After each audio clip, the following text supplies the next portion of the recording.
안녕하세요. 짧다면 짧고 길다면 긴 결혼 생활을 뒤로한 제 남편과 이혼한 30대 여성입니다. 가난이 자랑은 아니지만 죄도 아닌데 시부모님도 남편도 절 어찌나 무시하던지 몇몇 주변 지인들은 제가 이런 이야기를 하면 치사하고 더러워도 비위 맞추고 사는 게 여자 팔자라며 저더러 참고 살라대요. 하지만 바보 같은 실수는 한 번이면 족하잖아요.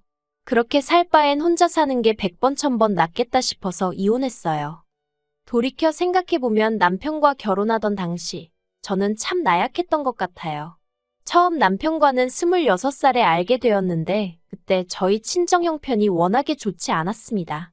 그렇다 보니 결혼은 물론이고 연애조차 감히 할 엄두가 나질 않더라고요. 하지만 그런 제 사정을 몰랐던 남편은 하루가 멀다 하고 저돌적으로 저에게 대시를 해오대요. 결국 별의별 이유를 들며 남편을 밀어내다가 사실대로 털어놓았습니다. 편찮으신 친정아버지와 병간호에 매달리시는 친정어머니가 계시고 사정이 그렇다 보니 모아둔 돈도 별로 없다. 내가 그나마 내세울 수 있는 건 빚은 없다는 사실 그거 하나뿐이라고요.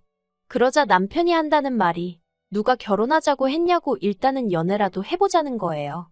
오히려 남편이 별일 아니라는 듯 나와주니까 저도 마음이 한결 가벼워져서 그래 연애라도 해보자 그렇게 시작한 사이였어요. 하지만 남녀관계라는 게 연애만 하자고 했다고 연애 실컷 했으니 헤어지자 그렇게 칼로 무자르듯 되는 것이 아니었어요. 2년쯤 사귀었을 땐 저도 남편도 서로에 대한 마음이 많이 커졌고 남편이 먼저 프로포즈를 해왔습니다. 하지만 당시에도 저희 친정의 상황은 도통 나아지질 않고 있었고 저 또한 직장 생활을 하며 번 돈 대부분을 친정부모님 부양하는 데 쓰고 있었거든요. 그렇다 보니 결혼 준비는 전혀 되어 있지 않았습니다.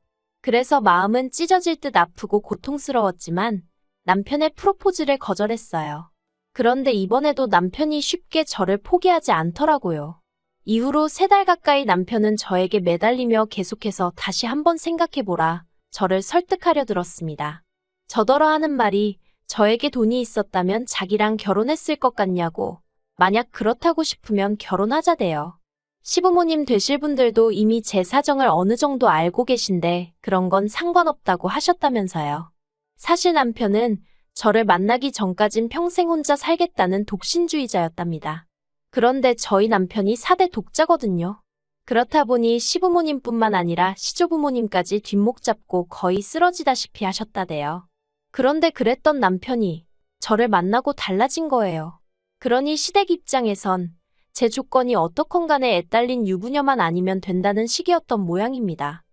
하지만 사람 마음이라는 게 화장실 가기 전하고 갔다 와서 하고 다르다고 하잖아요. 저희 시부모님도 별반 다르지 않았어요. 일단 집부터 얘기해 보겠습니다. 저는 그래도 있는 돈 없는 돈 다 끌어모으니 2천 정도는 되더라고요. 그래서 제가 모은 돈으로 가정가구를 하기로 했고 어머님 아버님이 집을 해주신다 하셨어요. 그리고 실제로 어머님 아버님이 살고 계시던 빌라를 남편 명의로 돌려주셨지요. 하지만 저희는 그 집에 들어갈 수는 없었습니다. 어머님 아버님 두 분 다 20년 넘게 살던 동네를 갑자기 어떻게 떠나냐며 저희더러 살 집을 따로 구하라고 하셨거든요.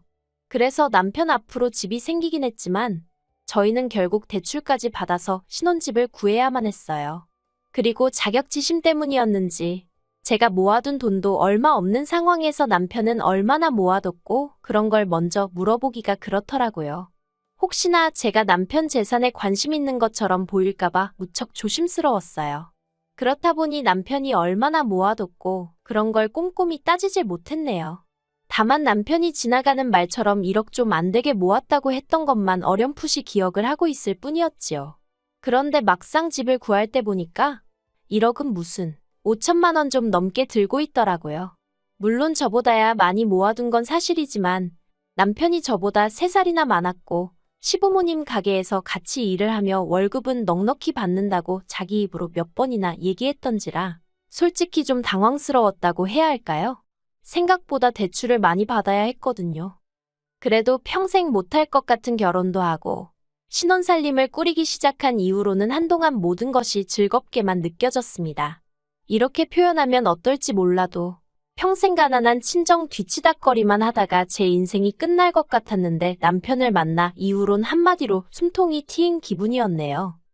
하지만 그 좋은 시간은 오래가지 않았어요. 식을 올리고 1년도 채 되지 않은 시점이었는데 어머님이 저를 자꾸 당신 주변 분들 며느리하고 비교를 하기 시작하셨거든요. 누구 집 며느리는 핸드백을 사줬다더라. 누구 집 며느리는 이번에 지 시부모 데리고 해외로 여행을 간다더라. 솔직히 저도 사람인데 아무리 어머님 본인 입으론 그냥 하는 소리라고 하셨지만 왜 눈치가 안 보였겠어요. 그럴 때마다 가시방석에 앉은 것처럼 마음이 불편했답니다. 하지만 돈 없는 죄인이라고 서운하단 티도 못 내고 그냥 속도 없는 사람 마냥 허허실실 웃고만 있었어요. 그러다 시이모 아들이 장가를 가면서 상황은 더 안 좋아졌어요. 시이모 아들은 대기업에 다니던 재원이었는데 같은 회사에서 일하던 여직원과 결혼을 하게 되었거든요. 원래도 어머님하고 시이모 사이가 좋지도 않았던 데다가 어머님이 시이모한테 약간 열등감이라고 해야 할지 그런 감정을 갖고 계신 건 남편에게 들어서 알고 있었습니다.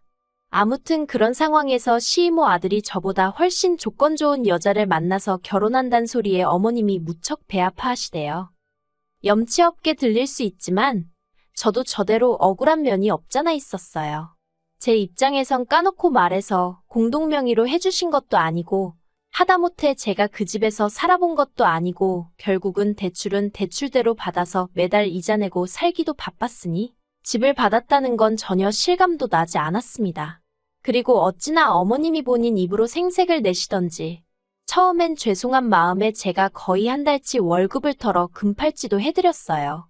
그런데 금팔찌 받고 좋아하신 건 정말 이틀이나 갔나? 이후로 또다시 집 해준 걸로 하도 유세를 하셔서 나중엔 오히려 감사한 마음은 고사하고 또 그 소리 하시네. 정말 듣기 싫다 생각밖에 안 들더라고요.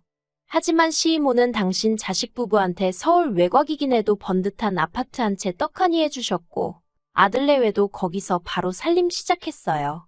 대출은커녕 차도 한 대 해주셨답니다. 그러니 여자 쪽에서도 예단이며 꼼꼼하게 잘해갔겠지요. 그런데 어머님은 그런 전후사정은 다 빼놓고 당신 아들이 뭐가 못나서 그런 여자를 못 만나고 저를 만난 건지 모르겠다며 속상하다 소리를 당신 주변 분들한테 어지간히 하고 다니셨더라고요. 하다못해 동네 미용실 주인도 이런 전후사정을 다 알고 있었으니까요. 그래서 남편을 붙잡고 하소연을 했어요. 없는 집 딸인 거 알면서도 괜찮다고 하셔놓고 이제 와서 왜 이렇게 사람을 힘들게 하시는지 모르겠다. 그런데 남편이 보인 반응은 더 충격적이었습니다. 자기도 주변에 장가 잘 간 남자들 보면 부럽대요. 누군 처가에서 가게도 차려주고 골프장 회원권도 끊어주더라면서.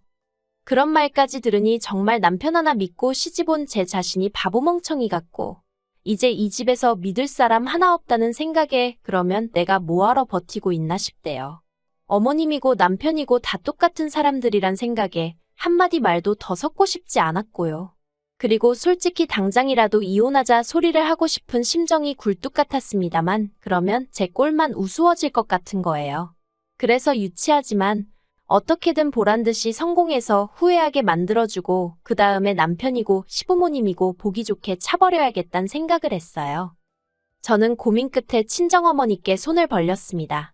참고로 친정부모님께 재산이라곤 두 분이 살고 계신 집 한 채가 전부였고 어느 누구보다 그 사실을 잘 알고 있었기 때문에 정말 죄송한 마음이었어요. 그래도 친정어머닌 줄곧 제가 시어머니한테 인정받지 못하는 이유가 다 당신 때문이라 생각하셨기에 제 부탁을 두말 않고 들어주시대요.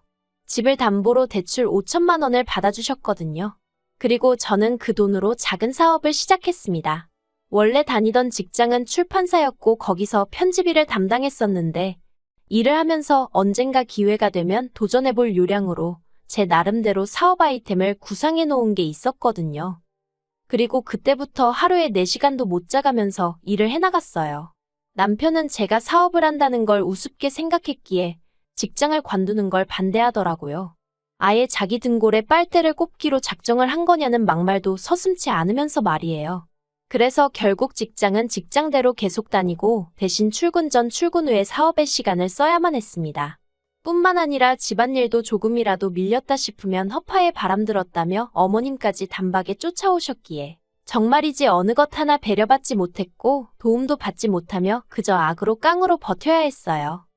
그리고 그렇게 해가 바뀌고 1년 넘는 시간이 흘렀을 무렵이었습니다. 옛말의 하늘은 스스로 돕는 자를 돕는다더니 그 말이 맞더라고요. 이제 더는 못 버티겠다고 생각하던 시기에 생각지도 못한 기회가 찾아왔어요.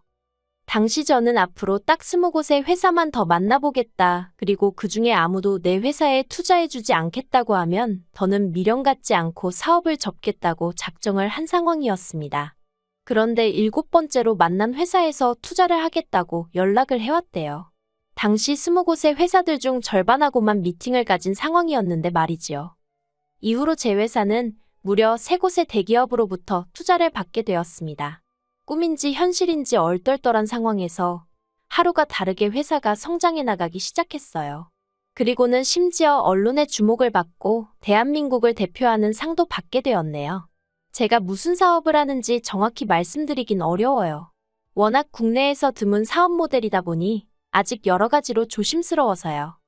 그리고 마침내 남편과 이혼을 결심했던 날이었습니다. 어머님, 아버님 그리고 남편까지 집으로 모이라 했어요.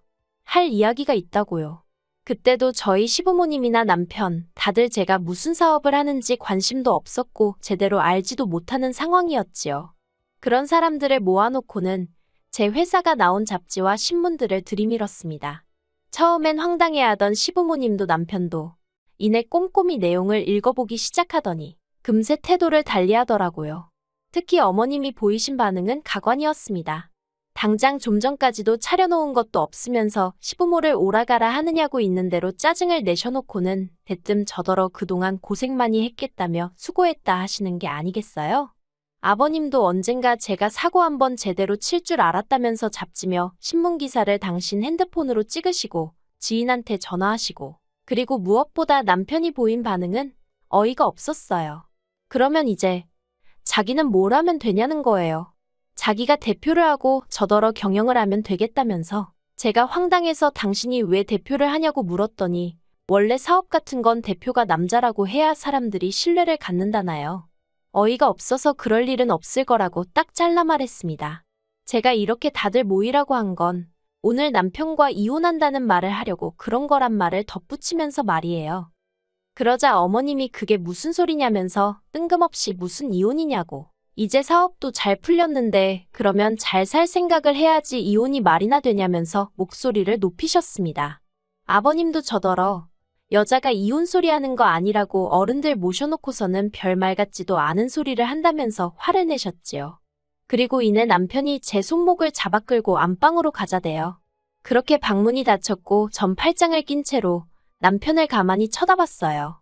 그리고 제 속내를 파악하지 못한 남편은 갑자기 이러는 이유가 뭐냐면서 대화로 풀자는 거예요. 그래서 제가 풀고 말고 할 것도 없다고 단지 당신과 결혼하고 난 이후로 지금까지 거진 3년 가까이 가난한 친정을 뒀단 이유로 얼마나 내가 무시를 당했냐고 그 시간이 떠오른다고 했어요. 그리고 그 시간 덕분에 내가 여기까지 올 수 있었던 것 같다며 남편에게 고맙다고 했지요. 남편은 이혼은 절대 못한다 하면서도 이혼하면 사업의 절반을 자기한테 줘야 하는 건 알고 있냐며 이죽거렸어요. 부부 생활 기간에 일군 사업인 만큼 절반은 자기 몫이라면서요. 하지만 남편이 보탬이 된 것도 전혀 없었고 하다못해 사업을 시작하게 된 자금마저 친정어머니에게 빌려서 상환하였으니 그리고 무엇보다도 남편에게 이혼 이야기를 꺼냈을 땐 이미 법적으로 반년 이상 알아보고 만일의 경우를 대비해 조치도 다 해놓은 상황이었거든요. 그래서 남편이 뭐라고 떠들건 간에 걱정이 전혀 되질 않았어요. 그리고 결국 1년여의 지리한 싸움 끝에 저희는 이혼을 했습니다. 남편은 이혼 소송 중에 제 재산을 알게 되었고 그 절반이 자기 몫이라며 억지를 썼지만 남편 쪽 변호사도 고개를 내저을 만큼 남편이 기여한 바가 하나도 없었거든요. 결국 남편 쪽 변호사가 두어 차례 바뀌기까지 했지만 결과는 달라지지 않았어요. 제가 이겼고 오히려 위자료로 얼마 안 되지만 받았지요. 그리고 남편은 제 변호사 비용까지 부담하게 되었는데 2중 3중으로 돈이 나가게 생겼다며 끝까지 저더러 양심이 있으면 얼마 정도는 보태라는 헛소리를 하대요. 당연히 안 보태줬지요. 그리고 지금 저는 전에 없이 자유롭게 그리고 열정적으로 살고 있습니다. 물론 어머님처럼 전후 사정은 생각지도 않고 이혼녀라고 손가락질하는 사람들도 있지만 한편으론 많은 사람들로부터 새로운 출발을 응원받고 있기도 해요. 그리고 저는 더 이상 가난하단 이유로 움츠러들어서 할 말도 못하는 바보가 아니거든요. 저는 이제 제 능력을 믿기에 앞으론 꽃길만 걷게 될 거라고 확신합니다.